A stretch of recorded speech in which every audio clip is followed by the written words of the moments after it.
அதற்கு ஆதாரமாக ஆண்டவர் கொடுக்கிற மங்கள வார்த்தை யோபுவின் புஸ்தகம் 14ஆம் அதிகாரம் 14வது வசனம் இப்படியாய் சொல்லுகிறது. யோபு 14:14 வாசிப்போம்.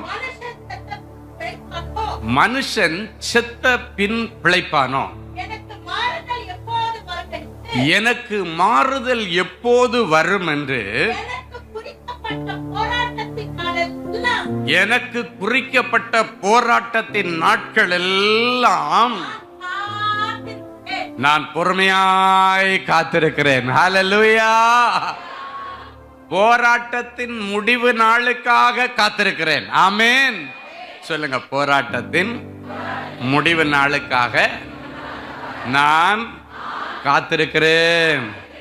ஹல்லேலூயா. காத்திருக்கிற பிள்ளைகளை ஆண்டவர் ஒரு நாள் ஏமாத்த மாட்டார். 38 வருஷமா ஒருத்தன் காத்திருந்தான் பெதஸ்தா குளத்தண்டையில. தன்னுடைய போராட்டத்துக்கு கண்டிப்பா ஒரு நாள் முடிவு வந்துடும். ஒரு நாள் என்ன கைவிட மாட்டார் என் ஆண்டவர்னு 38 வருஷமா போராடிட்டு இருக்கிறான். ஒரு வருஷம் இருந்துட்டு இதுக்கு மேல நம்ம இந்த இடத்துல இருந்து பிரயோஜனம் இல்லை, கிளம்பிடலான்னு அவன் கிளம்பல. 2 வருஷம் இருந்துட்டு கிளம்பல, 10 வருஷம் இருந்துட்டு கிளம்பல. ஏன்னா அவனுக்கு தெரியும், காத்திருக்கிறவர்களை வெட்கப்படுத்தாத ஆண்டவர் நம்முடைய ஆண்டவர்.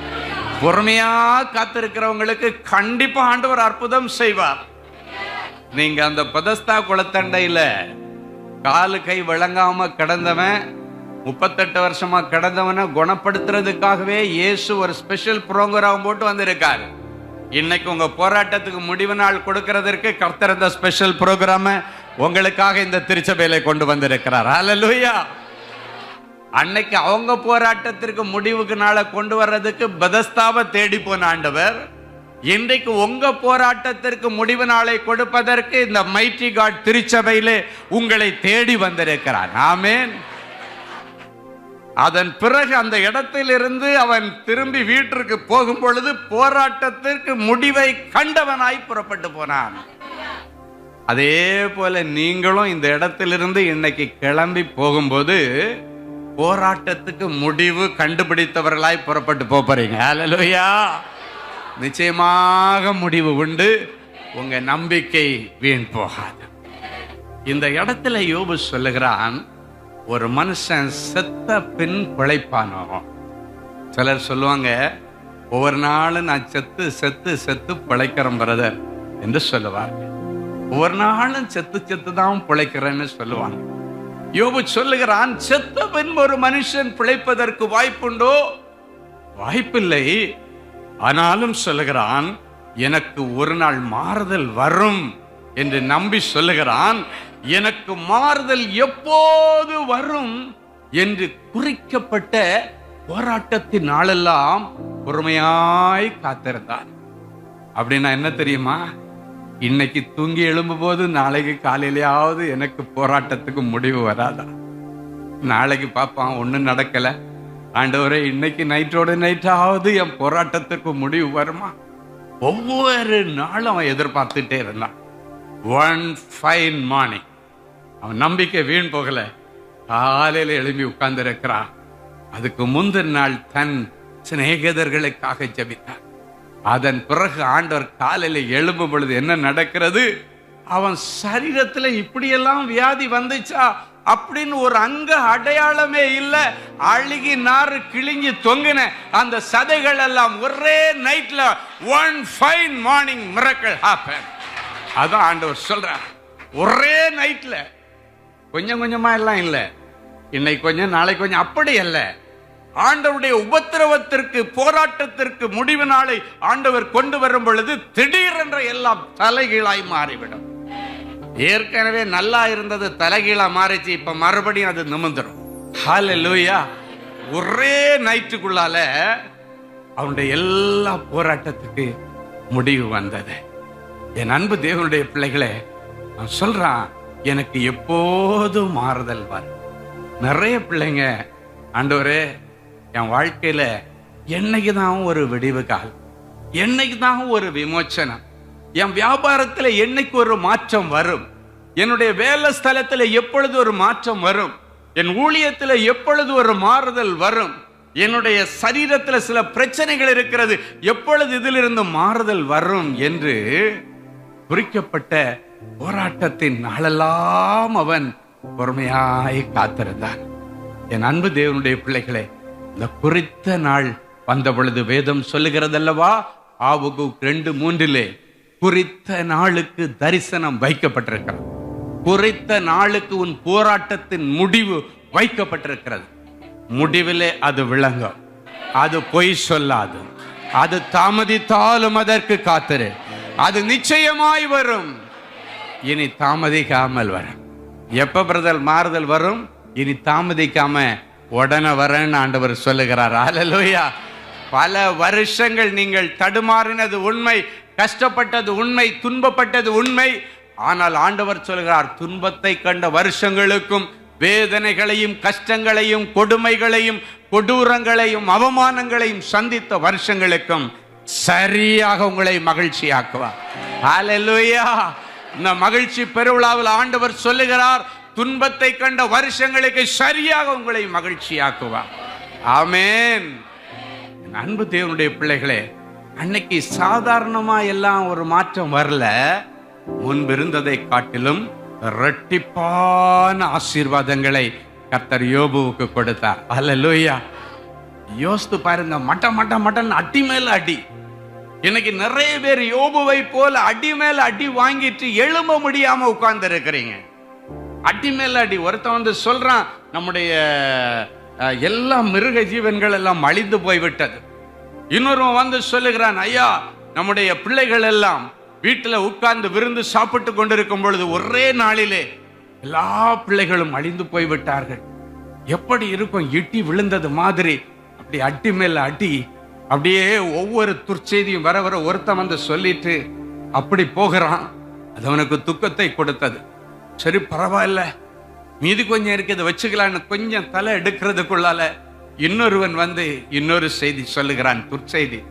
இன்னொருவன் மகாபெரிய துர்ச்செய்தி ஒன்று சொல்லுகிறான். இந்த துர்ச்செய்திகளை கேட்டு கேட்டு அப்படியே இடிஞ்சு போய் உட்கார்ந்திருந்தான்.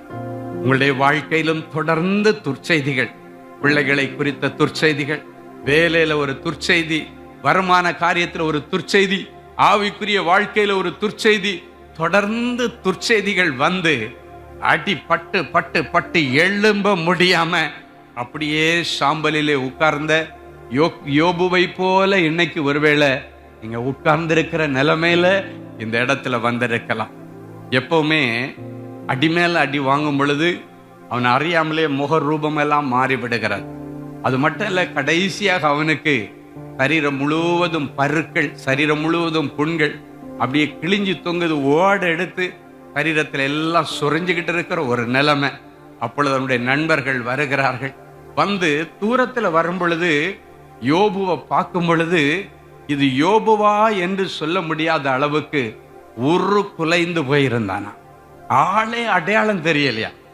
என் அன்பு தேவ பிள்ளைகளை, சில நேரங்கள்ல சில வியாதிகள் நம்முடைய சரீரத்துல வரும் பொழுது அந்த வியாதியின் கொடூரங்கள் ஆள் ரூபத்தையே மாற்றிவிடும், அடையாளத்தையே மாற்றிவிடும். ஓகோன்னு இருந்த யோபுவை அன்னைக்கு அவனுடைய நண்பர்கள் பார்க்கும் பொழுது அவன் நிலைமையை பார்த்து ஒரு வார்த்தை கூட பேசாம அமைதியா உட்கார்ந்துட்டாங்க. என்ன பேசுறதுன்னு வாய் அடைச்சி போய் உட்கார்ந்து இருந்தாங்க. அவ்வளவு கொடுமையான ஒரு போராட்டம், போராட்டத்தின் மேல போராட்டம், சோதனையின் மேல சோதனை, வேதனையின் மேல வேதனை, உட்கார்ந்து ஓடெடுத்து சுரைந்து கொண்டிருக்கிற ஒரு நிலைமை. என் அன்பு தேவனுடைய பிள்ளைகளே, ஒருவேளை உங்களையும் பார்க்கிறவங்க, உன் முகமே சரியில்லையம்மா, நீ முன்ன இருந்தது மாதிரி இல்லையே, உனக்கு என்ன ஆச்சு, உனக்கு என்ன பிரச்சனை சொல்லு. சில நேரங்கள்ல பிள்ளைக அம்மாவுக்கு ஃபோன் பண்ணா அவங்க குரலை வச்சே பிள்ளை நல்ல ஹாப்பியா இருக்காளா இல்ல கஷ்டத்துல இருக்காளான்னு கண்டுபிடிச்சிருவாங்க. அம்மான்னு கூப்பிடுகிற அந்த சத்தத்துல மக்களே உனக்கு என்ன பிரச்சனைன்னு கேட்பாங்க. மகனே உனக்கு என்னடா பிரச்சனை? அவன் யோசிப்பான், எப்படி எங்க அம்மாவுக்கு தெரிஞ்சிச்சுன்னு நான் சொல்லவே இல்லையே. உன் குரலை வச்சே ஒரு தாய் கண்டுபிடிப்பா, ஒரு தகப்பன் கண்டுபிடிப்பான். உன் குரல் சரியில்லை மக்களே, என்னாச்சு? இதனால அப்பாட்ட அப்பா பாத்துக்கிறேன்.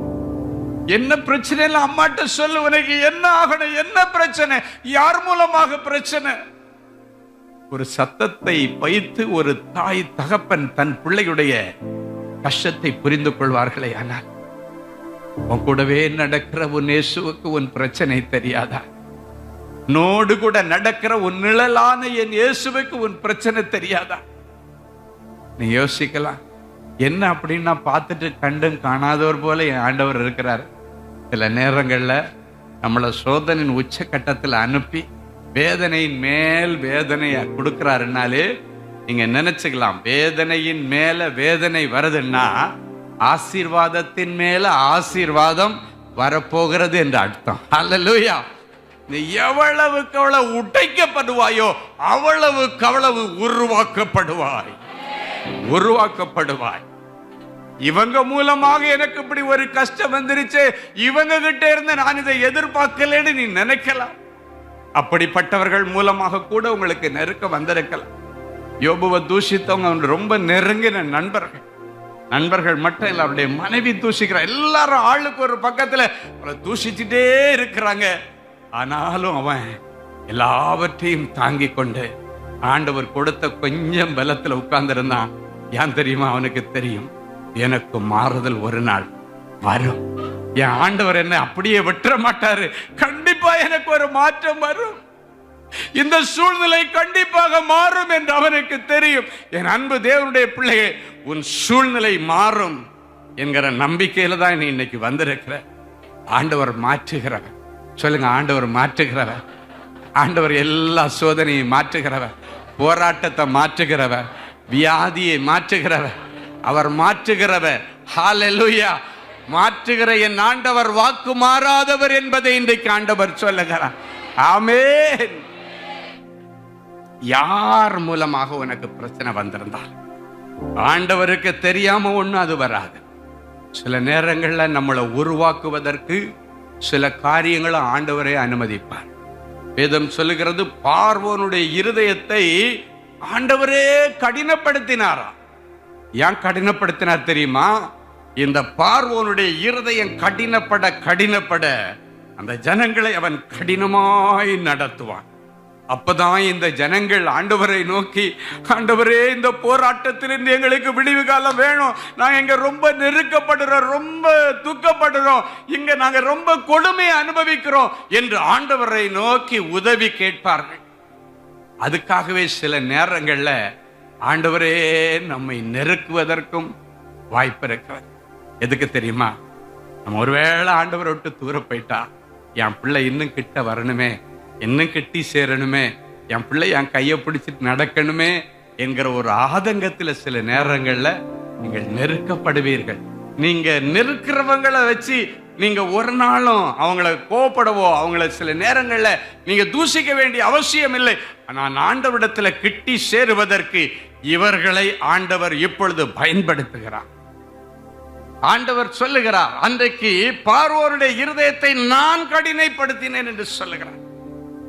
அந்த கடினப்படுத்தினதுனாலதான் இஸ்ரவேல் ஜனங்கள் ஆண்டவரை நோக்கி கூக்குரலிட்டார்களாம், முறையிட்டார்களாம். ஆண்டவரே, இதிலிருந்து எங்களுக்கு ஒரு விடிவு காலம் வேண்டும், இதிலிருந்து எங்களுக்கு ஒரு மாற்றம் வேண்டும், இதுக்கு மேல எங்களால இந்த இடத்துல தாக்கு பிடிக்க முடியல.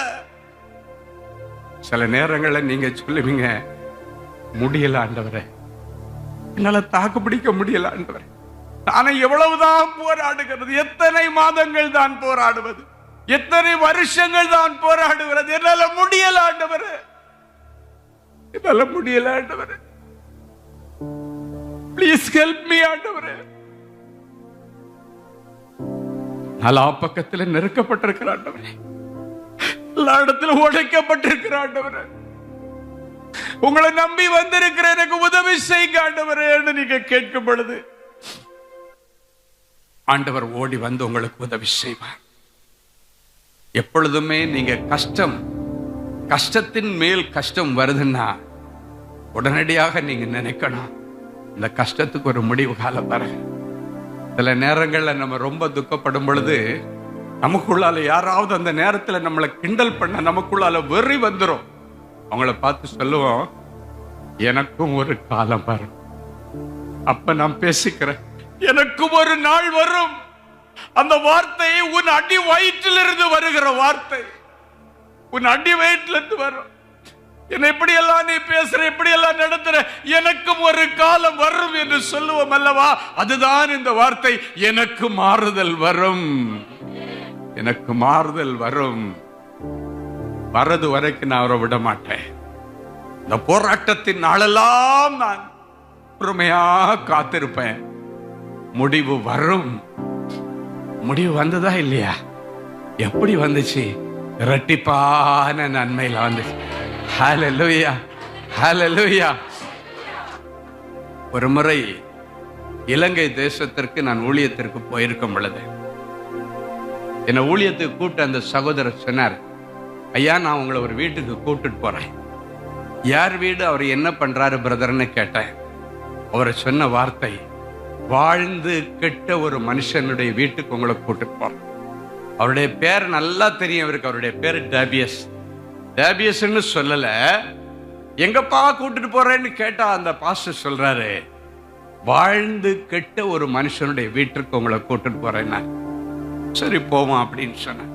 ஒரு பெரிய பங்களா, ரிமோட்ல ஆன் பண்றாங்க, அப்படியே ஷட்டர் மேல தூக்குது. ஷட்டர்லாம் தூக்கி விடல, கார்ல உட்காந்துட்டு ரிமோட் ஆன் பண்ணா ஷட்டர் போகுது. உள்ள போனா பெரிய ஃபவுண்டர், உள்ள ஒரு பெரிய பங்களா, அவ்வளவு சிறப்பா இருக்கு. ஆனா வீட்டுக்குள்ள போன உடனே ஒரு பெரிய இருள் இருக்கிறத என்னுடைய ஆவியிலே பார்த்தேன். உள்ள போன உடனே அவருடைய மனைவி சொன்னார், ஐயா என் புருஷனை இப்ப பார்க்கவே எங்களுக்கு சகிக்கல. கோடிக்கணக்கான கடை, கருவாட்டு வியாபாரம் பண்ணி, கருவாடு எக்ஸ்போர்ட் பண்ணி கோடி கணக்கில் நஷ்டம் அடைந்து ஒரு இருட்டறைக்குள்ள பைத்தியம் பிடிச்சவரை போல உட்கார்ந்து இருக்கிறார்.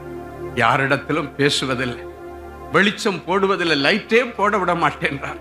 நாங்க ரொம்ப துக்கமா இருக்கிறோம். நாங்க பார்த்து பார்த்து எங்களுக்கு இப்படி ஒரு வீடு வேணும்னு கட்டினோம். பார்த்து பார்த்து கட்டின இந்த வீடு இன்னைக்கு நாங்க வாடகைக்கு இருக்கிற எங்க சொந்த வீட்டுல வாடகைக்கு இருக்கிறோம். இந்த வீட்டை ஜப்தி பண்ணிட்டாங்க.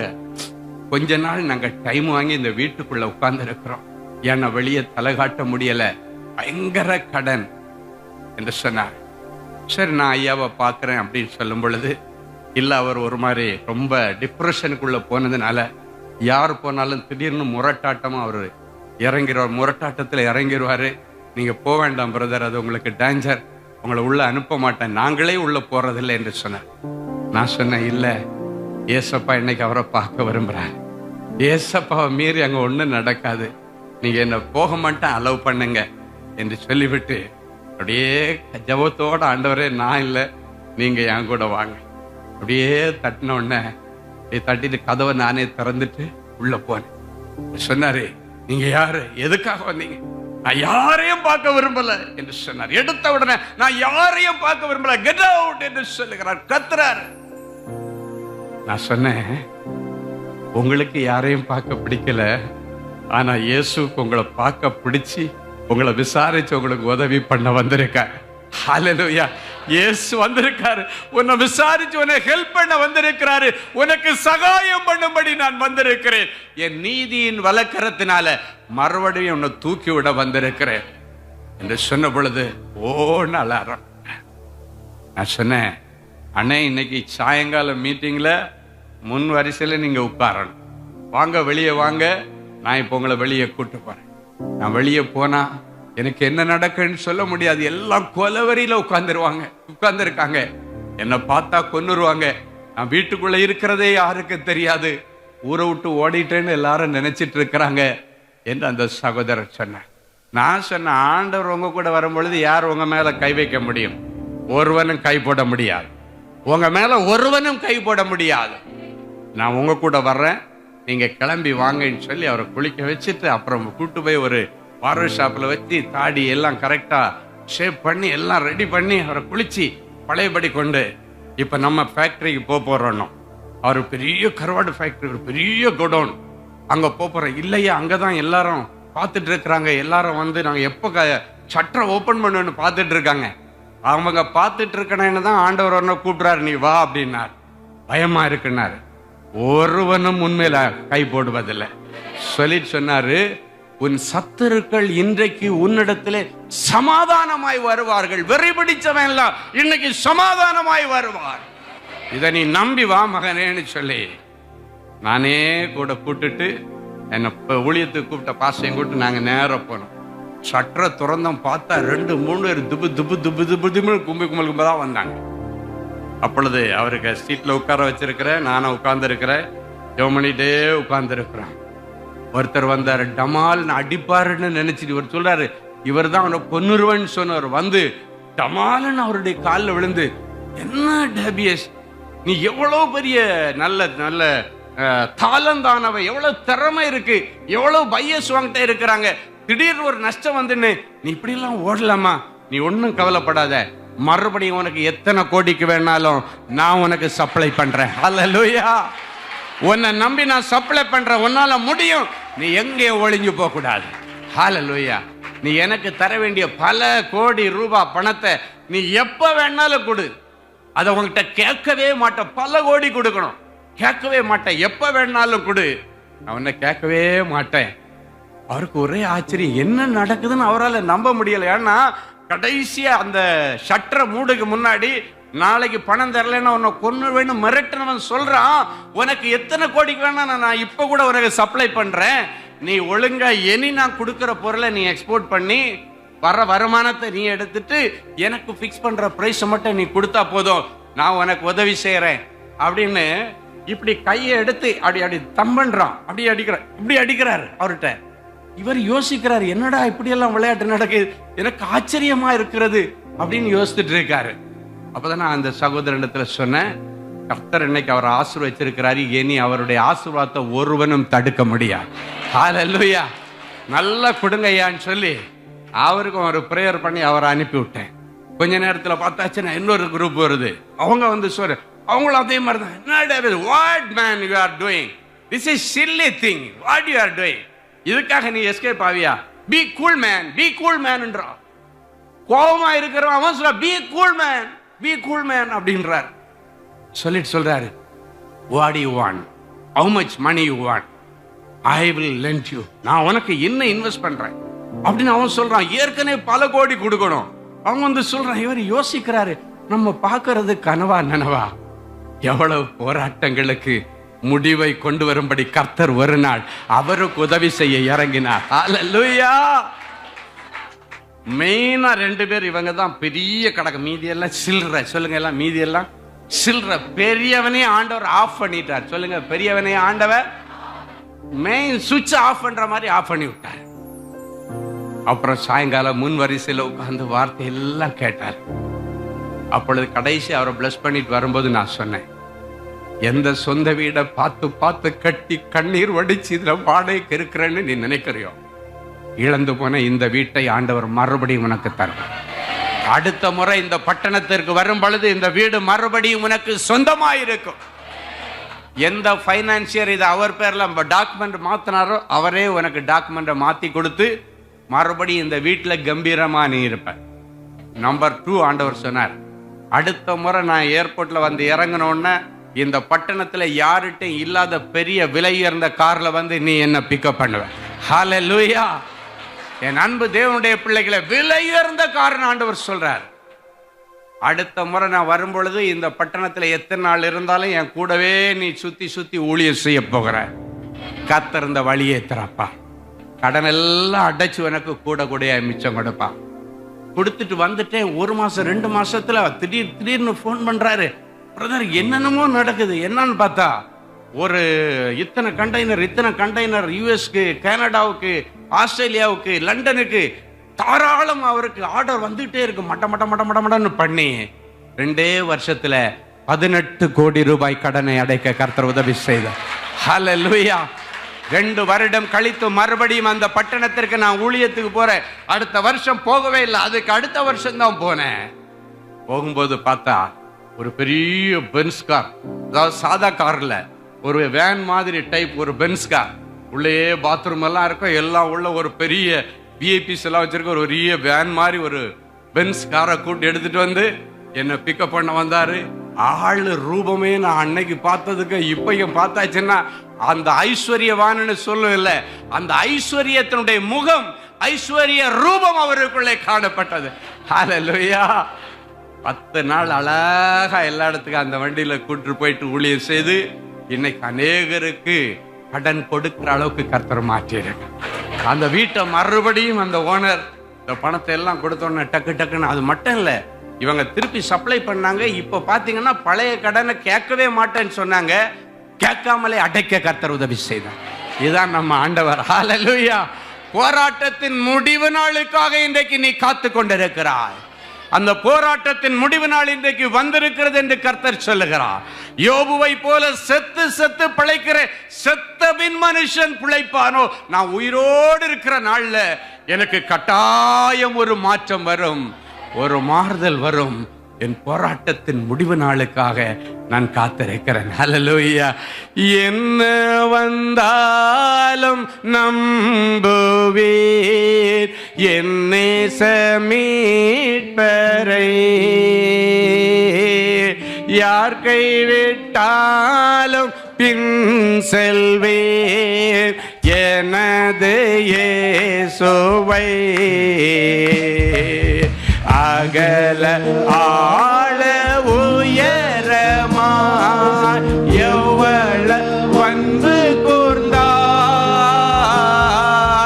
என்ன துன்பங்கள் வந்தாலும் அவர் என்னை கைவிட மாட்டார். என்ன துன்பங்கள்? துன்பங்கள் வந்தாலும் அவர் என்னை, இன்னொரு முறை, என்ன துன்பங்கள்?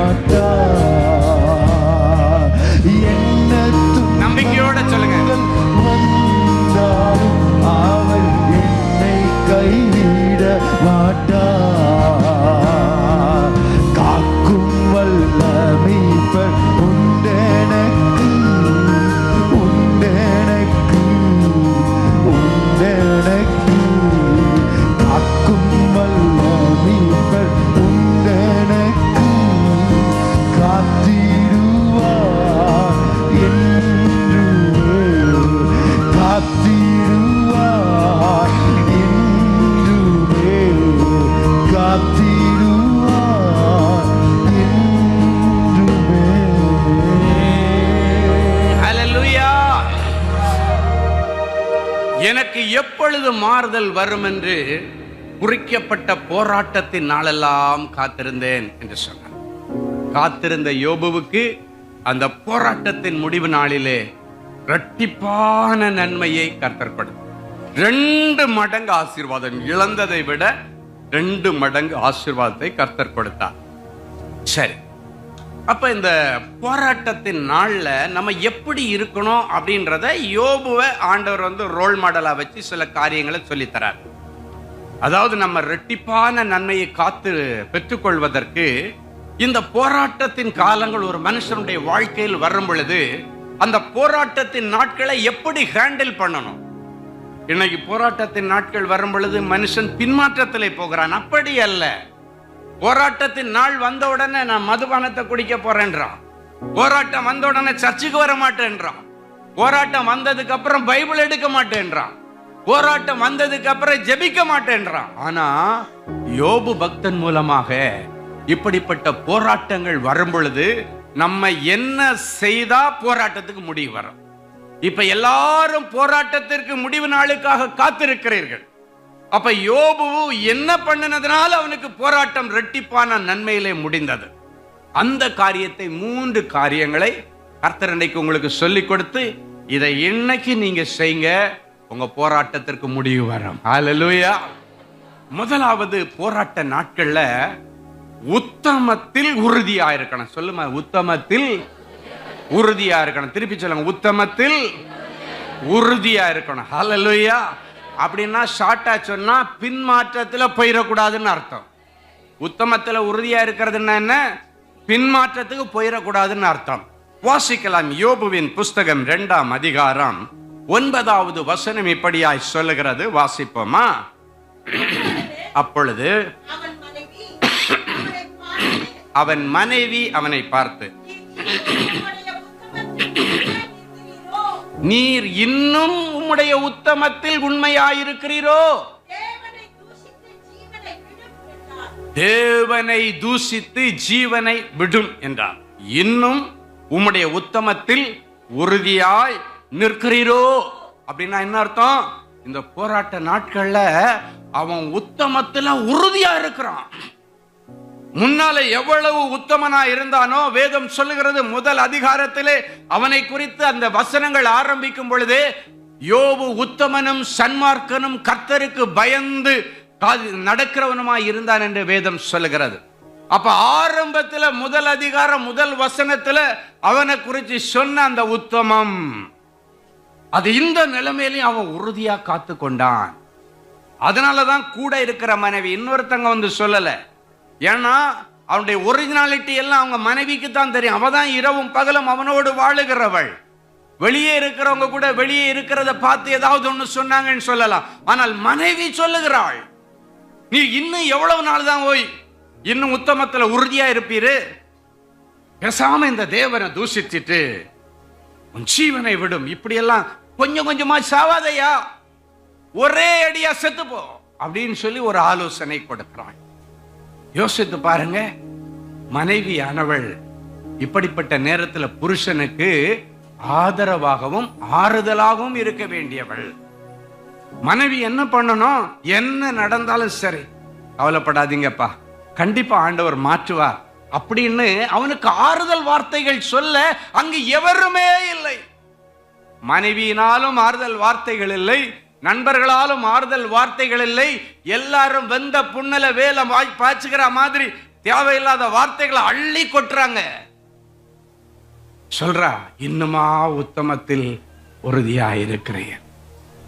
இந்த தெய்வம் நமக்கு வேண்டாம், பேசாம இவரை தூஷிச்சுட்டு நீ செத்து போயா அப்படின்னு சொல். நம்ம பாஷையில சொன்னா என்ன தெரியுமா? பேசாதான் ஆண்டுகிட்டு சாவுன்னு சிலர் சொல்லுவாங்க தெரியுமா? அதே மாதிரி வார்த்தையை அவ பயன்படுத்துகிறா. அவனுடைய மனசு எவ்வளவு வேதனையா இருக்கா யோசித்து பாருங்க. ஒரு புருஷனுக்கு எந்த சூழ்நிலையிலும் ஆறுதலா இருக்க வேண்டியவள் மனைவி, மனைவிக்கு ஆறுதலா இருக்க வேண்டியவன் புருஷன். பிள்ளைங்க கூட காலகட்டங்கள் வரும் பொழுது அவங்க எப்படி இருப்பாங்கன்னு சொல்ல முடியாது. ஆனா இவங்க ரெண்டு பேரும் சில இடங்கள்ல நான் பார்த்திருக்கிறேன். வயசான தாத்தா பாட்டி உட்கார்ந்து சாப்பிடும் பொழுது நான் பார்த்திருக்கிறேன். என்னம்மா வேணும் சொல்லுமா, காஃபி ஆத்தி தரட்டமா? சில இடங்கள்ல நான் பார்க்கிறேன், பார்த்தா ஒரு 88-90 வயசு இருக்கும். அந்த தாத்தா அந்த அம்மா வச்சுட்டு என்னம்மா வேணும், போண்டாவை பிச்சு போட்டு சாம்பார அதுல ஊத்தி கட் பண்ணி போட்டு அப்படியே எழுதிச்சா எடுத்து சாப்பிட வைக்கிறத நான் பார்த்திருக்கிறேன். காஃபியை ஆத்தி கொடுத்து அவங்க சாப்பிடும் பொழுது கொஞ்சம் இந்த சுண்டல சூடுற பண்ற மாதிரி அப்படின்னு சொல்லி திருப்பி ஆத்துறத பாக்குற எவ்வளவு சந்தோஷம் பாருங்க. அதுதாங்க குடும்ப வாழ்க்கை. ஹல்லேலூயா. ஆமா, அந்த வாலிப வயசுல மனுஷனும் மனுஷியும் கிடைக்கிற அந்த சந்தோஷங்கள், உடல் சுகங்கள் எல்லாவற்றை காட்டிலும் ஒரு வயசுக்கு பிறகு அவங்க ஒருவருக்கு ஒருவர் அந்யோன்யமா இருந்து ஒருவருக்கு ஒருவர் ஆறுதலா இருப்பாங்க தெரியுமா? அதுதான் குடும்ப வாழ்க்கை. இன்னைக்கு ஒருவேளை நீங்களும் மனைவி தூஷிச்சிருக்கலாம், புருஷன் தூஷிச்சிருக்கலாம். என்னையா இவ்வளவு கஷ்டம் வந்து இன்னுமா அதை பிடிச்சிட்டு இருக்கிறேன்னு உங்களை சொல்லி இருக்கலாம். இன்னைக்கு பிறகு யாரு என்ன சொல்லணும்? நீங்க அமைதியா இருங்க, ஆண்டவரத்துல உறுதியா இருங்க.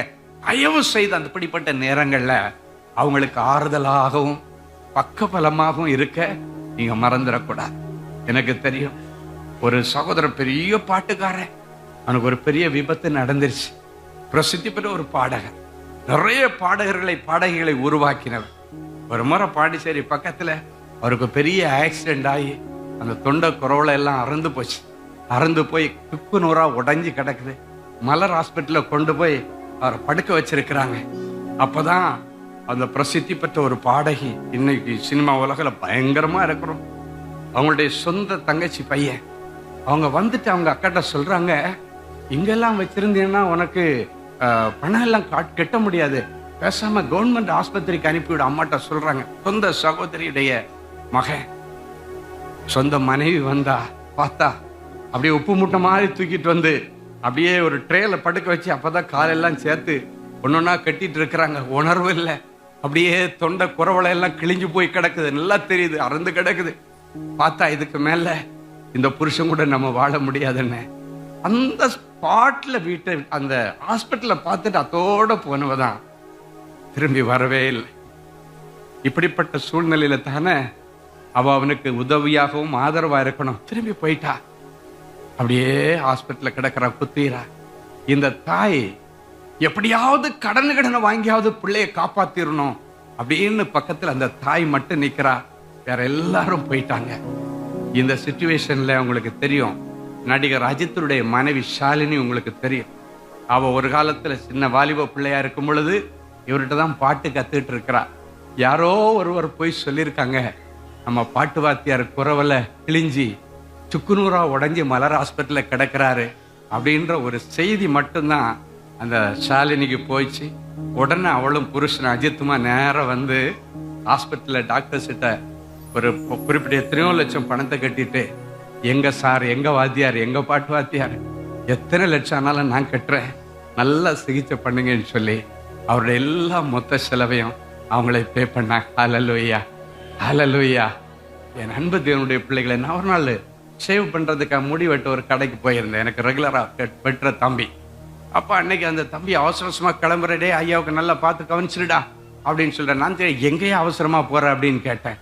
இல்ல, இப்படி ஒருத்தர் இருக்காரு, என்னை பொறுத்த வரைக்கும் என்னால முடிஞ்சது நான் மாசத்துக்கு ஒரு முறை போய் அவருக்கு ஷேவ் பண்ணி ஃப்ரீ பண்ணி அவர் முடியெல்லாம் கட் பண்ணிட்டு வந்துடுவேன், இல்ல ஃப்ரீயா பண்ணிட்டு வந்துடுவேன். இப்படி ஒருத்தர் இருக்காரு, உதவி செய்ய யாருமே இல்லை, படுத்த படுக்கையா கிடக்கிறாரு அப்படின்னு சொன்ன உடனே நான் சொன்னேன், கொஞ்சம் 10 நிமிஷம் வெயிட் பண்ணேன், நானும் முடிவெட்டிட்டு ஷேவ் பண்ணிட்டு அந்த மனுஷனை பார்க்க நான் வரேன் அப்படின்னு சொல்லிட்டு அங்க பக்கத்துல திருவான்மீர் ஹவுசிங் போர்டில் ஒரு சின்ன வீட்டுல அவர் படுத்து கிடக்கிறாரு. போய் பார்த்தேன், அப்படியே உருக்குலைஞ்சு கிடக்கிறார். ஹாஸ்பிட்டல்ல இருந்து எழும்பி நடக்க முடியாது, இடுப்புக்கு கீழே விளங்காதுன்னு சொல்லிட்டாங்க, பேச முடியாதுன்னாங்க. பேச்சு கொடுத்தா ஒரு வார்த்தையும் அவரால் பேச முடியாது. அப்ப நானும் எங்கள்கிட்ட டிரைவர் மணி 2 பேருமா சேர்ந்து தான் அந்த கார்ல நேரம் அங்க போறோம். மணி மேல வராரு. அந்த தம்பியை பார்க்கும்போது அவனுடைய அம்மா ஒரே அழுகை, இப்படி மனைவி விட்டுட்டு போயிட்டாயா, என்னால தாங்கவே முடியல, எப்படி இருக்கிறான்னு ஒரு போன் கூட கேட்கல, இன்னைக்கு வரைக்கும் போன் வரல. இவங்க தான் சொன்னாங்க, இப்படி என் சகோதரி வந்தா எல்லாரும் விட்டுட்டு போனாங்க, ஆனா கடைசி அந்த புள்ள அஜித்து தான் வந்து எல்லா பணத்தையும் கட்டி என் பிள்ளை என்னைக்கு ரிலீஸ் பண்ணி விட்டான் அப்படின்னு சொல்லிட்டு அந்த தாயார் சொன்னாங்க. அப்படியே இப்ப நான் கேட்டேன், மருந்துகள்லாம் என்னமோ பண்றீங்க, மாத்திரை எல்லாம் ஹெவி, இது என்னது பெயின் கில்லர், நிறைய ஆன்டிபயோட்டிக் இன்னும் ஓடிட்டே இருக்கு. அப்பதான் ஆஸ்பத்திரியில இருந்து வந்த டைம், அதுதான் நாங்க நிறைய மருந்து வாங்க முடியல. உடனே நான் சொன்னேன், அவர் குணமாகி நடக்கிறது வரைக்கும் அவருடைய ஒட்டுமொத்த மெடிசனையும் எங்க மினிஸ்ட்ரியில நாங்களே வாங்கி கொடுக்கணும். ஹல்லேலூயா. அந்த தாய் சொன்னாங்க, அவங்களுக்கு ஹிந்து சகோதரி, அவங்க சொல்றாங்க, இயேசுநாதர் ரூபத்துல நீங்க வந்து நிக்கிறீங்கன்னாங்க. ஹல்லேலூயா. அவங்க சொல்றாங்க, இயேசுநாதர் நல்லது செய்வார் என்று கேள்விப்பட்டிருக்கிறேன், இப்படி எல்லாமா செய்வார், எனக்கு ஆச்சரியமா இருக்கிறது சொல்லிட்டு அதன் பிறகு அவருக்கு ஒரு சின்ன ஜெபம் பண்ணேன். ஆண்டவரே, இவர் இழந்து போன இந்த தொண்டை குரல் வள மறுபடியும் அவருக்கு வரணும், அவன் மறுபடியும் நல்ல ஒரு பாட்டு வாத்தியாரா மாறணும். ஹல்லேலூயா. அந்த சகோதரனுக்காக தொண்டையில கை வச்சு ஜெபம் பண்ணி கொஞ்சம் தண்ணி எடுத்து ஜெபம் பண்ணி அவருக்கு குடிக்க கொடுத்துட்டு, அதுக்கப்புறம் ஒரு 2 நாள் 3 நாளைக்கு ஒரு வாட்டி நானும் மணியுமா போயிட்டு அவரை பார்ப்போம், ஜெபம் பண்ணுவோம், நிறைய உதவிகள் செய்வோம். அப்படி எல்லாம் பண்ணி அடுத்து ஒரு 2-3 வாரம் கழிச்சு பார்க்கும்போது நல்லா பேச ஆரம்பிச்சிட்டார். ஹல்லேலூயா. அடுத்து ஒரு முறை போகும்போது, சார் நான் இப்ப சரிகமா பதனிசா பாடுற கேட்கறீங்களான்றாரு. ஒரு ஹார்மோனிய பட்டி மாதிரி ஏதோ ஒன்று வச்சிருந்தாரு. ஹார்மோனிய பட்டியில என்னமோ ஒரு சின்ன இது மாதிரி ஒரு பட்டி, அவ்வளவுதான் செய்யாது, அவ்வளவுதான் ஆன் பண்ணி விட்டுட்டு சரிகம பதனிசமான எனக்கு தெரியாது அப்படின்னாரு. எனக்கு அந்த தொண்டையா ஒரு வார்த்தை கூட அம்மானு கூப்பிட முடியாதவருக்கு ஒரு சின்ன ஜெபம், இழந்து போனதை தேடவும் மீட்டு கொடுக்கவும் என் இயேசு வந்தா, இந்த இழந்து போன தொண்டையை கர்த்தர் உனக்கு கொடுப்பார். ஹல்லேலூயா. ஒரு சின்ன ஜெபம் பண்ணிட்டு வந்த அந்த அம்மாவுக்கு ஒரே சந்தோஷம், என் பிள்ளைக்கு குரல் வந்துருச்சு. அடுத்து ஒரு நாள் நானும் மணியுமா போயிட்டு 2 பேரும் தான் கையை பிடிச்சு அவரை நடக்க வைப்போம். அப்படியே லேசா நடக்க வச்சோம். 2 வாட்டி 3 வாட்டி நடக்க வச்சுட்டு, இயேசுவின் நாமத்தினால நட அப்படின்னு பார்த்தாச்சுன்னா அப்படி தத்தி நடக்கிறாரு. அவரால் நடக்க முடிந்தது. ஹல்லேலூயா. அவர் நடக்கிறதுக்கு முன்னாடி கொஞ்சம் அடி எடுத்து வச்ச உடனே ஒரு நாள் சொல்றாரு, ஐயா நீங்க எங்களுக்கு நிறைய ஹெல்ப் பண்றீங்க, எனக்கு வர வந்து சும்மா உங்கள்கிட்ட இருந்து இந்த ஹெல்ப் எல்லாம் வாங்க எனக்கு கஷ்டமா இருக்கு, நீங்க வேணா உங்க பிள்ளைங்களுக்கு யாருக்காவது பாட்டு சொல்லி கொடுக்கணும்னு நான் பாட்டு கத்து கொடுக்கறேன் அப்படின்னாரு. நான் உதவிக்காக இல்லை, அவரை வெளியே கொண்டு வர்றதுக்காக. சரி அப்படித்தானே, நீங்க வாங்க, அப்படி அதுக்கு ஒரு ஃபீஸ் தர்றேன்னு சொல்லிட்டு மணி போய் மெல்ல பிடிச்சி தூக்கி உட்கார வைக்கிற மாதிரி தான் அப்படி தூக்கி அப்படி கொண்டு வந்து எங்க வீட்டில் மாடியில் கொண்டு வந்து உட்கார வச்சுருவாரு. அப்படி உட்கார்ந்துட்டு அதுக்கப்புறம் அந்த ஹார்மோனியப்படியை தான் தூக்கிட்டு வரோம். என் மனைவிக்கு என் மகளுக்கு எல்லாருக்கும் சங்கீதம் கற்றுக் கொடுக்குறாரு. அப்படியே ஈவினிங் ஹவர்ஸில் கூப்பிட்டு வருவோம். அதுக்கப்புறம் நல்லா சாப்பாடு கொடுப்போம். கொடுத்துட்டு அதுக்கப்புறம் அவரை அனுப்பி விட்டுருவோம். கொஞ்ச நாளில் அவருக்கு உதவியாக இருந்த அவருடைய தாயாரும் மரித்து போயிட்டாங்க. தனிமையாக மாறிட்டார். அவருக்கு யாருமே கிடையாது, மனைவி கிடையாது, ஒரு சகோதரர் உண்டு. அவங்க யாருமே பார்க்கறது கிடையாது. அவங்கள பார்க்கறதுன்னா எங்கள் குடும்பம். நான் சொன்னேன்ல அந்த பார்வர் ஷாப், அவங்க மட்டும்தான் அவங்கள பார்ப்பாங்க. அடிக்கடி அந்த அம்மா சொல்லுவாங்க, எனக்கு பிறகு இவனை கண்டிப்பா இயேசுநாதர் கைவிட மாட்டார். அவங்க சொன்ன ஒரே வார்த்தை, எனக்கு பிறகு இதுக்கு மேல நான் என் பிள்ளைய எப்படி விட்டுட்டு போறேன்னு நான் கவலைப்பட மாட்டேன், இயேசுநாதர் என் பிள்ளைய பார்த்துக்குவாரு, எனக்கு தெரியும். ஹல்லேலூயா, ஹல்லேலூயா. இன்னும் நாட்கள் போச்சு. ஒரு நாள் சொன்னாரு, இதுக்கு மேல நீங்க காரெல்லாம் அனுப்ப வேண்டாம், நானே இருக்கிற கொஞ்சம் பலத்துல இயேசுநாதரை நம்பி நான் பஸ்ல ஏறி வந்துடுவேன். ஹல்லேலூயா. சொல்றாரு, இயேசுநாதரை நம்பி இவ்வளவு தூரம் செய்த ஆண்டவர் எனக்கு மறுபடியும் எழும்பி நடக்க வைப்பாரு, நான் இருக்கிற பலத்துல வந்துருவேன்னு பஸ் ஏறி திருவான்மியூர்ல வந்துடுறேங்குவார். ஹல்லேலூயா. அவர் இடத்துல இருந்து பாலவாக்கத்துல ஹவுசிங் போர்டுல இருந்து பஸ் ஏறி கொண்டு வந்து நேரம் எங்க வீட்டுல இறங்கி நடந்து மேல வருவாரு, நடந்து படியாருவாரு. ஆண்டவர் அவருக்கு மகிமையான கால்களை கொடுத்தார். ஹல்லேலூயா. எதுக்கு சொல்றேன்னா, இவ்வளவு சொல்றா, இன்னும் எவ்வளவு நாட்கள் இந்த உத்தமத்திலே நீர் உறுதியாயிருப்பீர் அப்படின்னா, ஆண்டவர் பல முன்ன அவர் ஆசீர்வதித்திருந்த காலங்களிலே இருந்த உத்தமத்துல உறுதியா இருக்கிறத அவ பார்த்தா, அதனால பார்த்து ரொம்ப கேவலமா பேசுற, நீ சாவுடான்னு சொல்றான். அதுக்குதான் இந்த உதாரணத்தை பயன்படுத்தின. இவளாவது இப்படி சொன்னா, ஆனா அவ அம்போன்னு மரணத்தின் படுக்கையில விட்டுட்டு போனவ கடைசி வரைக்கும் எனக்கு தெரிஞ்சு அவ வந்ததே கிடையாது. என் அன்பு தேவனுடைய பிள்ளைகளை, இன்னைக்கு ஆண்டவர் உங்களை பார்த்து சொல்றாரு, எந்த சூழ்நிலை வந்தாலும் உத்தமத்துல நீ உறுதியா இருக்கணும். உயிரே போனாலும், உன் மாமிசம் எல்லாம் அழுகி நாறினாலும், மனுஷர்கள் எல்லாம் உன்னை கைவிட்டாலும், உத்தமத்துல நீ உறுதியா இருக்கணும். யார் உன்னை விட்டுட்டு ஓடினாலும் சரி, என் ஆண்டவர் என் கூட இருப்பார். ஒரு இந்து சகோதரர் சொல்றாரு, அந்த தாய் சொல்றாங்க, இதுக்கு மேல நான் செத்தால எனக்கு கவலை இல்லை, இவ்வளவு நாள் எனக்கு பிள்ளையை அனாதையா விட்டுட்டு போயிருவனோடு எனக்கு கவலை, இதுக்கு மேல நான் செத்தாலும் இயேசுநாதர் அவனை கைவிட மாட்டார் என்ற ஒரு நம்பிக்கை. ஹல்லேலூயா. அந்த தம்பி சொல்றான், இதுக்கு மேல நானே இயேசுநாதருடைய துணையோட நடந்து வருவேன். இன்னைக்கு ஆண்டவர் வியாதியோடு வந்திருக்கிறவங்களை பார்த்து சொல்றாரு, நீங்க இதைதான் சொல்ல, இயேசுவின் நாமத்தினால நான் நடப்பேன், இயேசுவின் நாமத்தினால நான் பேசுவேன், இயேசுவின் நாமத்தினாலே நான் கண்டிப்பாக எழும்பி பிரகாசிப்பேன். இந்த உறுதி உங்களுக்கு இருக்கணும். இன்னைக்கு வரைக்கும் ஒருவேளை இந்த போராட்டத்தின் நாள்ல நீங்க பின்மாற்றத்துல போயிருந்தீங்கன்னா, மறுபடியும் ஆண்டவரோட வந்து அந்த ரதத்தோட இணைந்து கொண்டு, இயேசு என்கிற ரதத்தோடு இணைந்து கொண்டு அவருடைய துணையிலே நீங்க நடங்க. கர்த்தர் இரட்டிப்பான ஆசீர்வாதங்களை கொடுப்பார். ஹல்லேலூயா. மனிதர் என்னை கைவிட்டாலும், மாமிசம் அழுகி நாறிட்டாலும், மனிதர் என்னை கைவிட்டாலும், மாமிசம் அழுகி நாறிட்டாலும், ஐஸ்வர்யம் யாவும் அழிந்திட்டாலும், ஆகாதவன் என்று தள்ளிவிட்டாலும், ஐஸ்வர்யம் யாவும் அழிந்திட்டாலும், ஆகாதவன் என்று தள்ளிவிட்டாலும், இயேசு போதுமே போதுமே, இயேசு போதுமே போதுமே, என் வாழ்வினிலே, என் வாழ்வினிலே, எந்த வாழ்வினிலே இயேசு போதுமே. எனக்காய் ஜீவன் விட்டவரே,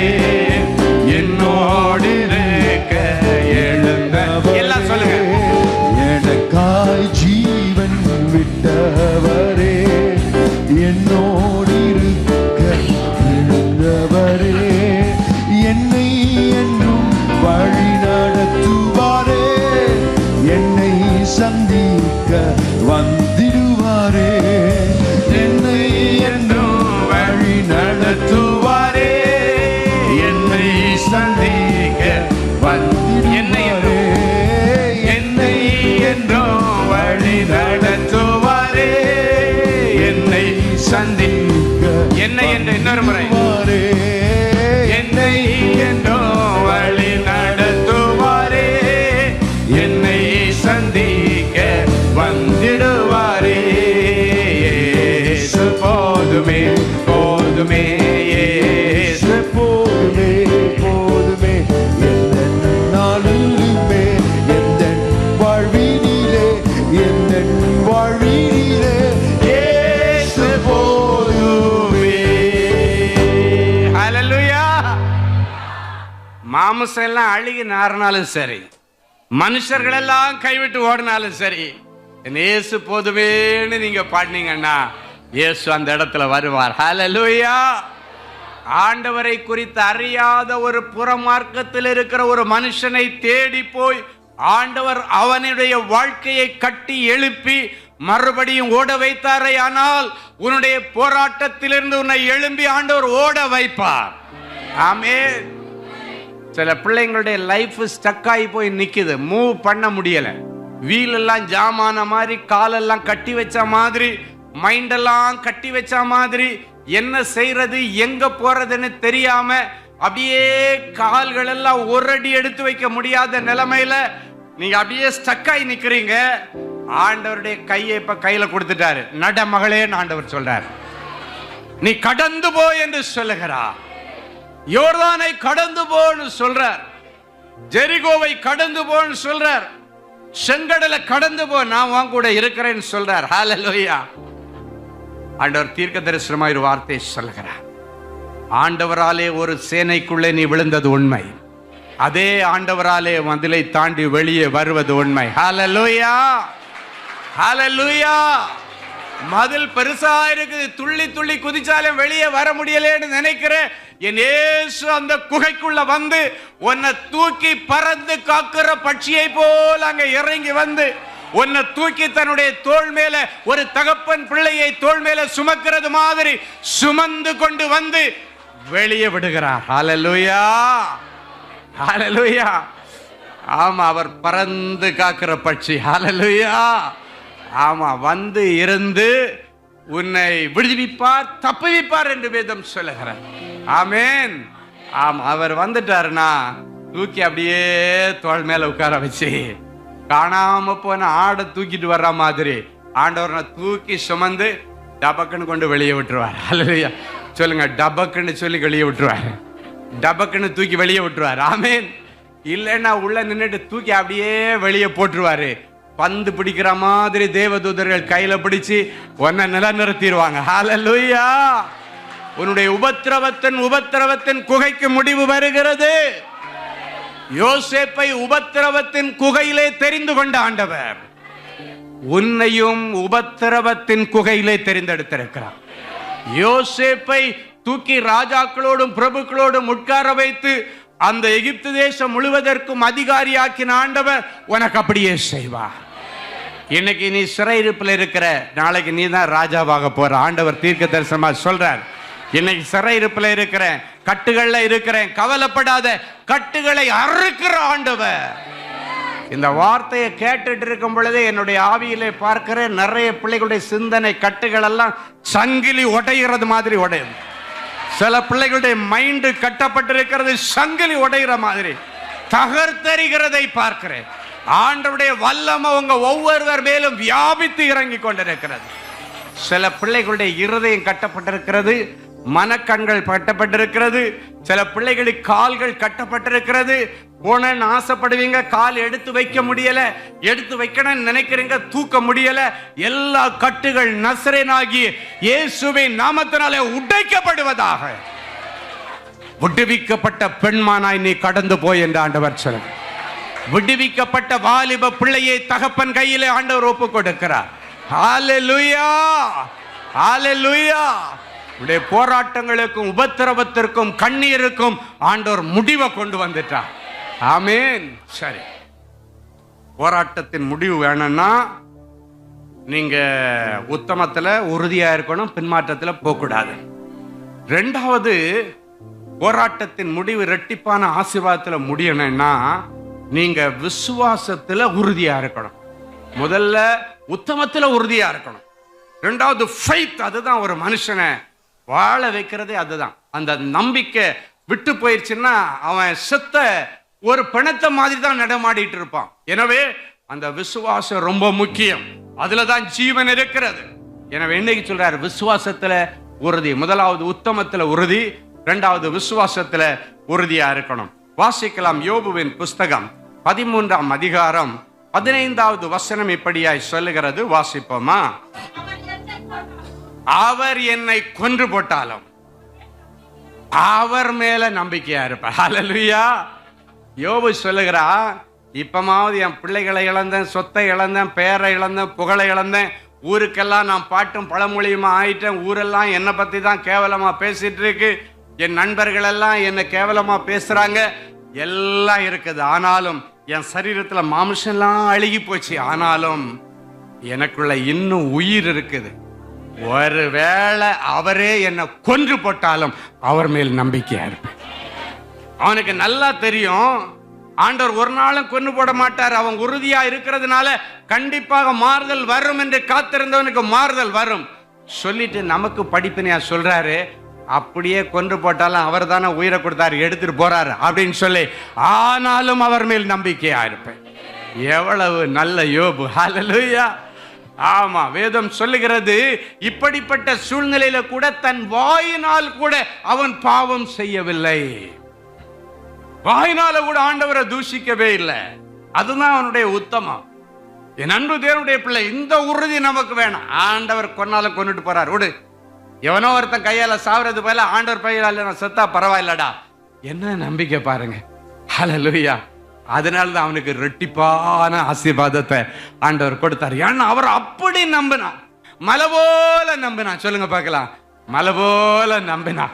சிலர் சொல்லுவாங்க, அவளை மலை போல நம்பினேன், கடைசியா அம்போன்னு விட்டுட்டு போயிட்டா. அவனை மலை போல நம்பினேன், அம்போன்னு விட்டுட்டு போயிட்டான்.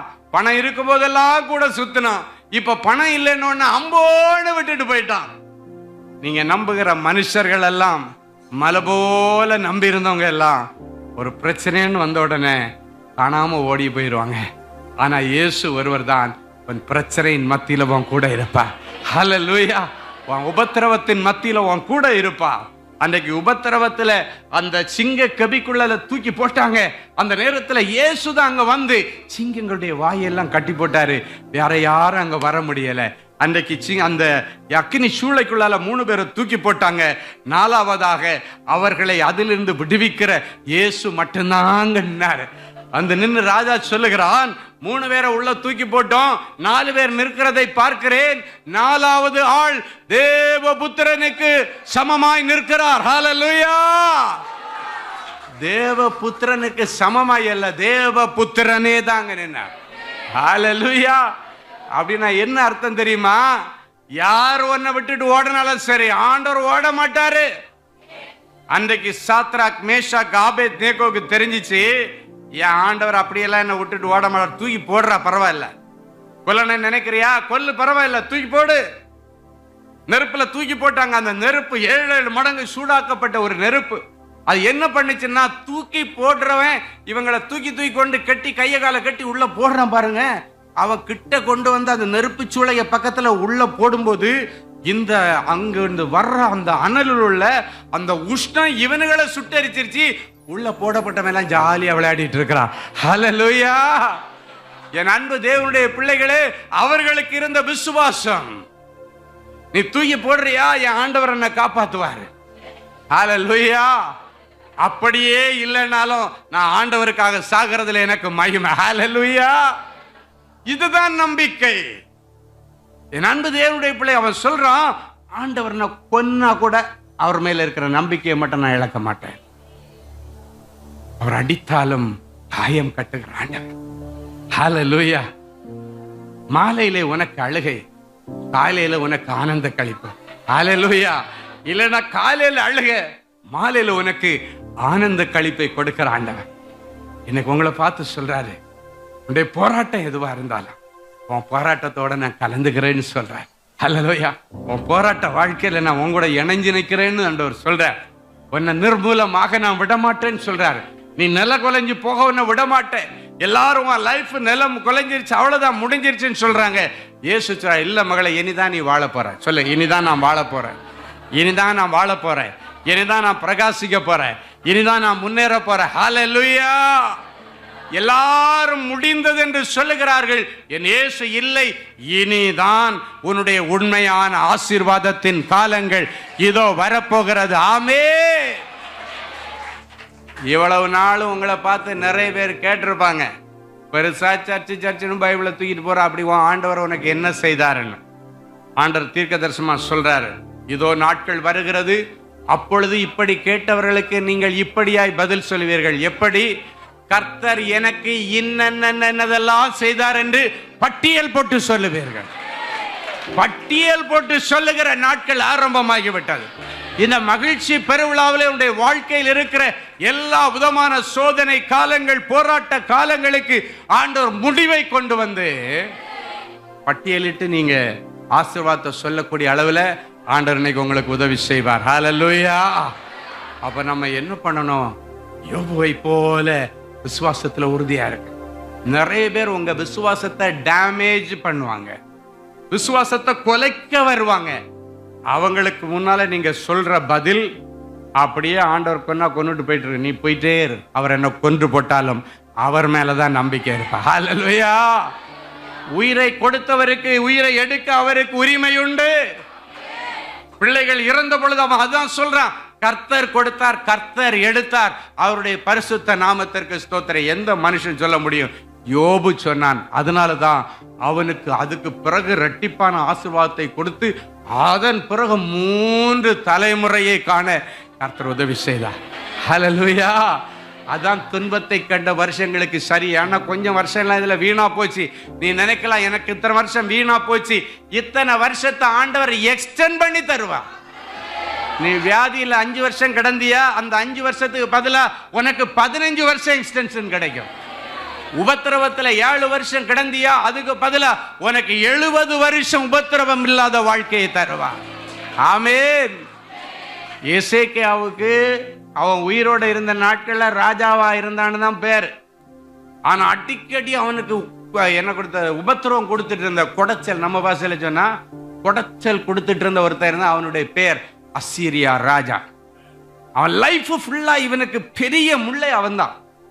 ஆனா ஆண்டவர் அவனுக்கு அந்த 15 வருஷம் எக்ஸ்டெண்ட் பண்ணி கொடுக்கும்போது, அதான் இன்னைக்கு சொல்ல வர்றேன், 15 வருஷம் எக்ஸ்டெண்ட் பண்ணி கொடுக்கும்போது அழகான ஒரு வாக்குறுதியை கொடுக்குற. என்ன தெரியுமா? மகனே, நீ அடுத்து கொடுத்திருக்கிற இந்த 15 வருஷமும் போராட்டத்தின் வருஷம் அல்ல, நீ சமாதானமா வாழ, நிம்மதியா வாழ.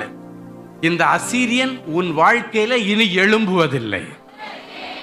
உன் லைஃப்ல உன் வாழ்நாள் முழுவதும் இந்த அசீரியனை நீ பார்க்கவே மாட்ட. ஏன்னா இத்தனை வருஷமா அவனாலதான் உனக்கு போராட்டம்.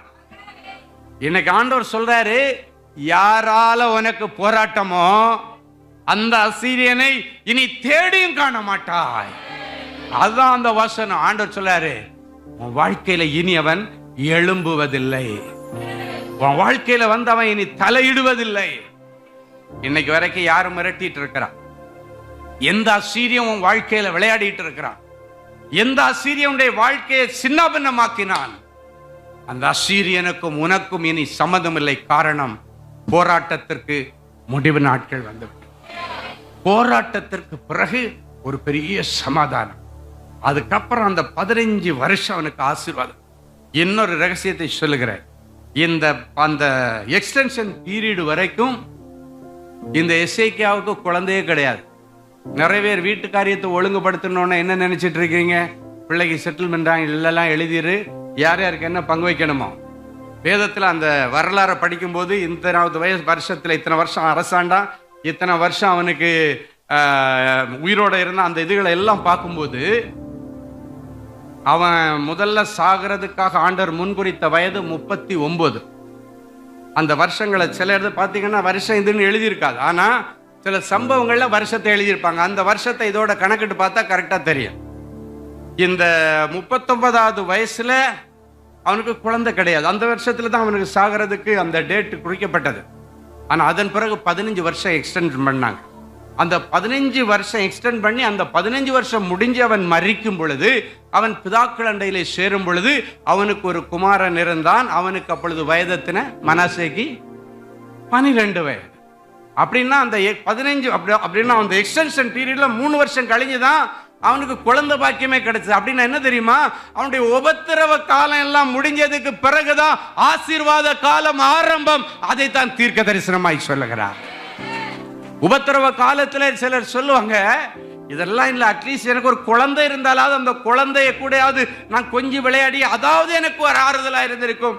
அது கூட இல்லையே என்று நீங்கள் சொல்லலாம். ஆண்டவர் சொல்ற சில நேரங்கள்ல உபத்திரவ காலத்துல அது இருந்ததுன்னா அது தட் இஸ் நாட் உபத்திரவ காலம், தட் இஸ் நாட் போராட்ட காலம். பேலன்ஸ் பண்றதுக்கு ஒண்ணு இருக்குது இல்ல, ஒண்ணுமே இல்ல, அதுதான் போராட்டம். அல்லேலூயா. ஆனா இவங்க சொல்லுவாங்க, அதையாவது கொடுத்திருந்தா நான் நல்லா இருந்திருக்குமே, அதுலயாவது என்னுடைய மைண்டை செலுத்தினா கொஞ்சம் நிம்மதியா இருக்குமே, அதை கொடுத்தா தட் இஸ் நாட் போராட்ட காலம். போராட்டத்து காலத்து இங்கிலீஷ் என்னன்னு எனக்கு தெரியாது. என் பிள்ளைகிட்ட கேட்டா சொல்லுவா, என்ன தம்பி, suffering time, period of suffering, period of suffering. அந்த நேரத்துல நீங்க போராடி தான் ஆகணும். ஆமென். பாருங்க, அவனுக்கு அது முடிச்சு 15 வருஷம் எக்ஸ்டென்ஷன் சமாதானம். இப்ப பிள்ளைய வச்சு நல்லா கொஞ்சப்பா முடிஞ்ச உடனே பாருங்க 12 வயசுல அவனுக்கு ராஜ பட்டாபிஷேகம். ஹல்லேலூயா. எனக்கு தெரிஞ்ச ஒரு தம்பி, அவனுக்கு கல்யாணம் ஆகி 10 வருஷம் குழந்தை இல்லை. ரொம்ப போராட்டம், அவனுடைய வாழ்க்கையில நிறைய கஷ்டம், நிறைய நிந்தைகள், அவமானங்கள், ரொம்ப அட்டிமேலாட்டி எடுத்து போன் அடிச்சாலே அழுதுகிட்டே தான் பேசுவான். அப்போ ஒரு நாள் திடீர்னு பார்த்தீங்கன்னா அந்த போராட்டத்தின் உச்சக்கட்டங்கள் வரும்பொழுது என்னெல்லாம் வருது பாருங்க. அவங்க அம்மா தான் அவனுக்கு கொஞ்சம் ஆறுதல். அப்போ அவங்க அம்மா ஒரு நாள் இறந்து போயிட்டாங்க. அதுவும் எங்கள் விழுப்புரத்துல இருந்து போரூர் வந்து, போரூரில் 3 நாள் மீட்டிங் அட்டன் பண்ணிட்டு 3ஆவது நாள் மீட்டிங் முடிச்சுட்டு போய் தூங்கினவங்க அப்படியே அமைதியா ஆண்டவருக்குள்ளால நித்திரை ஆயிட்டாங்க. நல்ல ஒரு மரணம், அழகான ஒரு அழைப்பு ஆண்டவர் கொடுத்து அழகாக ஆண்டவரை எடுத்துக்கிட்டார். போன் அழுறான். எனக்கு இருந்தது அம்மா மட்டும்தான், மனைவி இருக்கிறாங்க, ஆனாலும் மனைவி மூலமா ஒரு சந்ததி கூட இல்லை.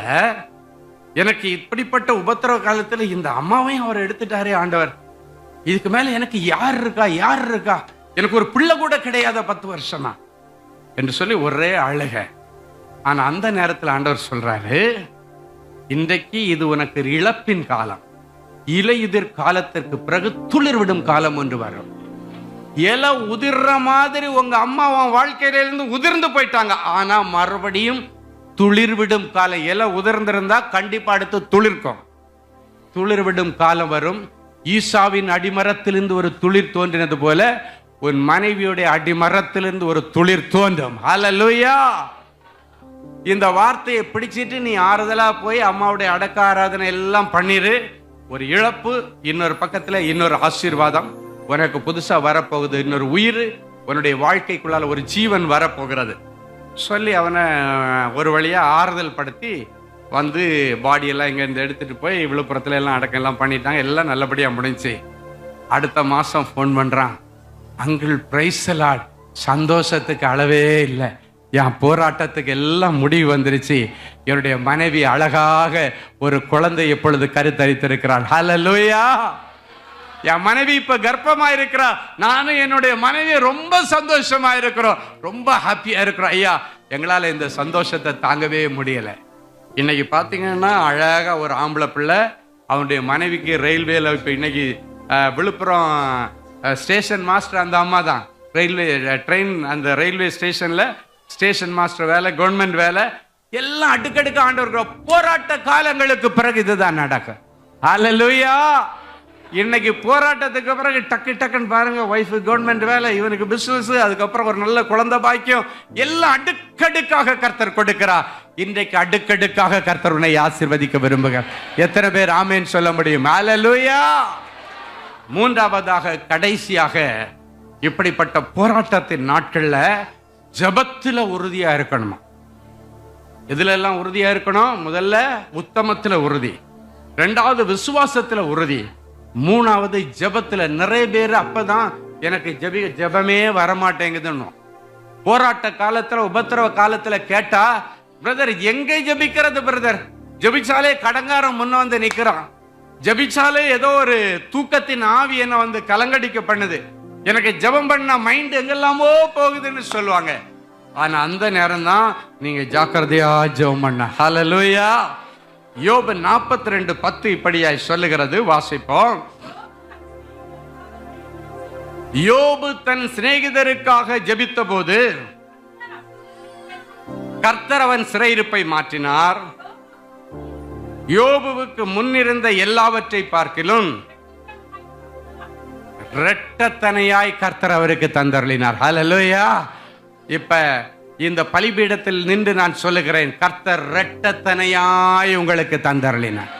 நீ எதிர்பார்த்ததை விட டபுளா ஆண்டவர் கொடுக்க போறார். ஆமென். ஹல்லேலூயா. அது ஆண்டவருக்கு லேசான காரியம். 50,000 ரூபாய் சம்பளம்னா ரெட்டப்பின்னா எவ்வளவு? 1 லட்சமா? ஆமா. 5 லட்சம் ரூபாய் சம்பளம் கேட்டீங்கன்னா 10 லட்சம். ஆமென். ஆமா, எல்லாம் ரெட்டிப்பா ஆண்டவர் கொடுக்க போறார். எத்தனை பேர் விசுவாசிக்கிறீங்க? அப்ப நம்ம என்ன பண்ணணும்? போராட்டத்தின் நாள்ல தான் இன்னும் நல்லா ஜெபம் பண்ணணும். போராட்டத்தின் நாள்ல தான் அவன் தன்னுடைய அந்த போராட்டத்தின் மத்தியிலும் தன்னுடைய போராட்டத்தை ஒரு பொருட்டா எடுக்காமல் தன் சிநேகிதர்களுக்காக அவன் ஜெபம் பண்ணான். அவனை நிந்தித்தவர்களுக்காக ஜெபம் பண்ணினான். அவனை அவமானமாய் பேசினவர்களுக்காய் ஜெபம் பண்ணினான். அந்த ஜெபத்தை கர்த்தர் கேட்டார். இன்றைக்கு உன் ஜெபத்தை கர்த்தர் கேட்கிறார். கேட்கப்படாத ஜெபங்கள் இன்றைக்கு கேட்கப்படுகிறது. மறு உத்தரவு வராத ஜெபங்களுக்கு இன்றைக்கு மறு உத்தரவு வரப்போகிறது. பதில் கிடைக்காத ஜெபங்களுக்கு பதில் வரப்போகிறது. ஹல்லேலூயா. அதுக்கு பதில் வருதுன்னா இன்றைய அட்டன் பண்ணி ரிசல்ட் வராததுக்கெல்லாம் பதில் வரப்போகுதுன்னு அர்த்தம். உத்தரவு, மறு உத்தரவு அப்படின்னா ஆர்டர். ஆமென். ஆமா, மறு ஆர்டர். உனக்குன்னு ஒரு உத்தரவு, ஒரு ஆர்டர். அது ஒருவேளை அப்பாயின்மெண்ட் ஆர்டரா இருக்கலாம், ப்ரொமோஷன் ஆர்டரா இருக்கலாம், டிரான்ஸ்பர் ஆர்டரா இருக்கலாம், இல்லாவிட்டால் ஏதோ ஒரு வீட்டுக்கான அலாட்மெண்ட் ஆர்டரா கூட இருக்கலாம். ஏதோ ஒரு ஆர்டர் உனக்காக கர்த்தர் இன்றைக்கு அனுப்புகிறார். ஆமென்.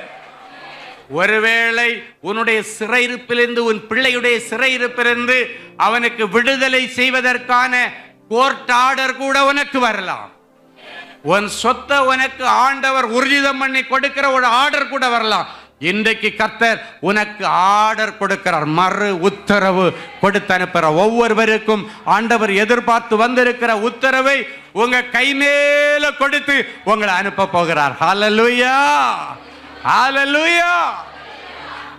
ஆமா, எந்த சூழ்நிலையிலும் ஜெபிக்கிறத மட்டும் நீங்க விட்டுறாதீங்க. ஹல்லேலூயா.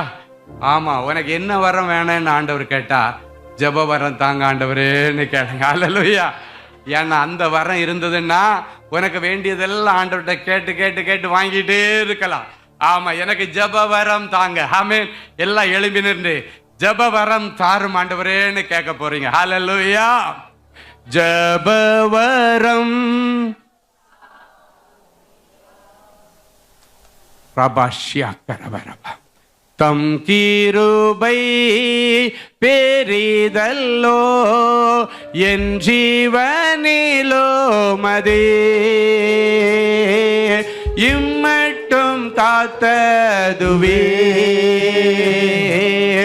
இன்னும் தேவை கிருபை தாருமே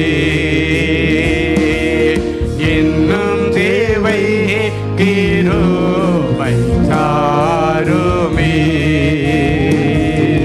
தாழ்மை உள்ளவரிடம் தங்கிடுதே கிருபை. தாழ்மை உள்ளவரிடம் தங்கிடுதே கிருபை.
நம்பிக்கையோடு நிற்பது போக்கிருவை நீசனின் பாவம் நீங்கினதே நித்திய ஜீவன் பெற்று கொண்டே நீசனின் பாவம் நீங்கினதே நித்திய ஜீவன் பெற்று கொண்டே காத்து கொள்ள கிருபை தாருமே காத்து கொள்ள கிருபை தாருமே தம் கிருபை பெரிதல்லோ எம் ஜீவனிலுமதே இம்மட்டும் காத்ததுவே இன்னும் தேவை கிருபை தாருமே இன்னும் தேவை கிருபை தாருமே எல்லாம் நெஞ்சில கைய வச்சு இன்னும் தேவை கிருபை தாருமே ஜபவரம் கிருபை தாருமே நெஞ்சில கைய வச்சு நம்பிக்கையோடு ஜபவரம் கிருபை தாருமே கடைசியாக ஜபவரம் கிருபை தாருமே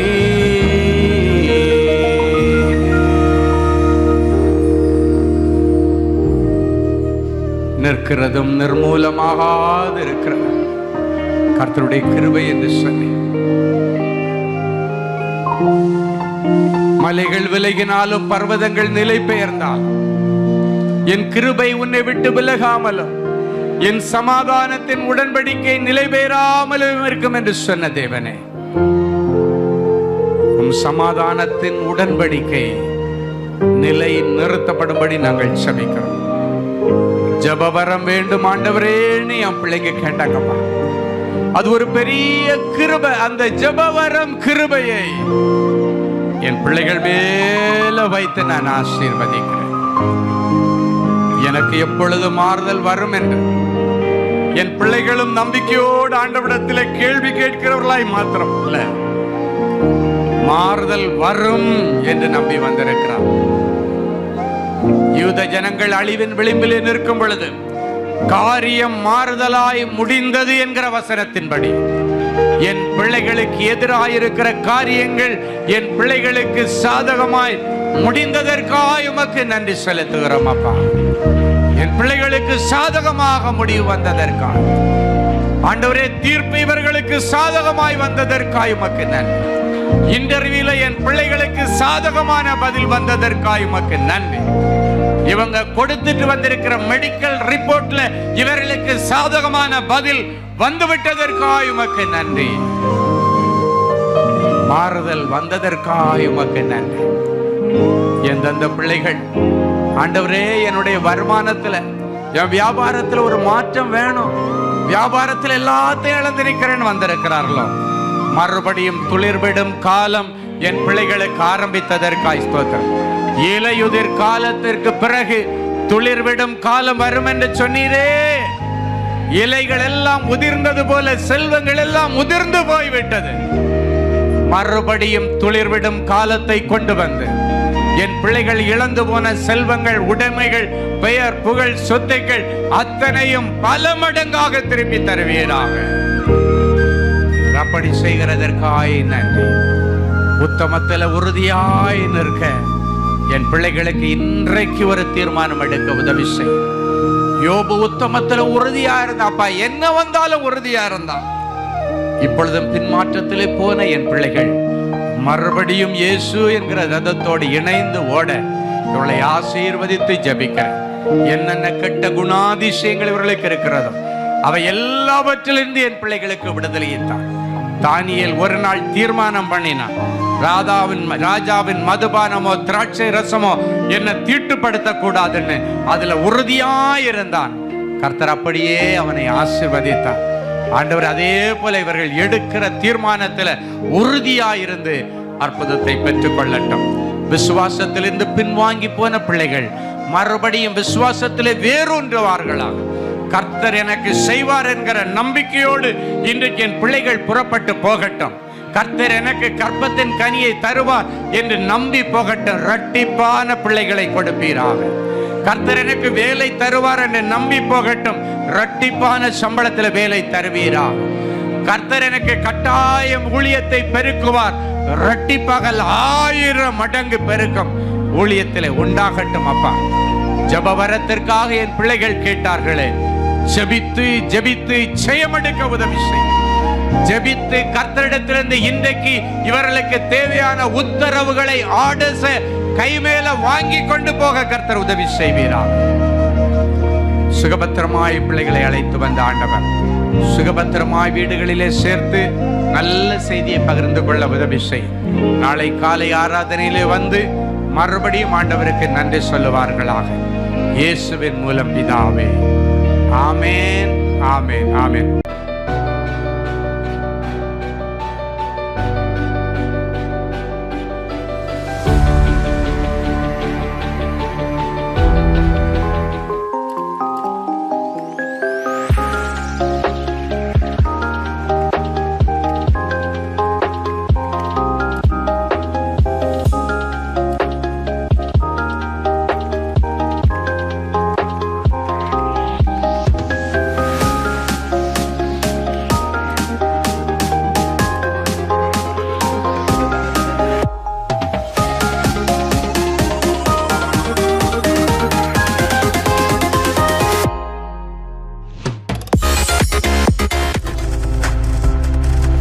நீங்கள் பார்த்துக் கொண்டிருப்பது உங்கள் ஜாய் டிவி. உங்கள் துக்கம் சந்தோஷமாய் மாறும்.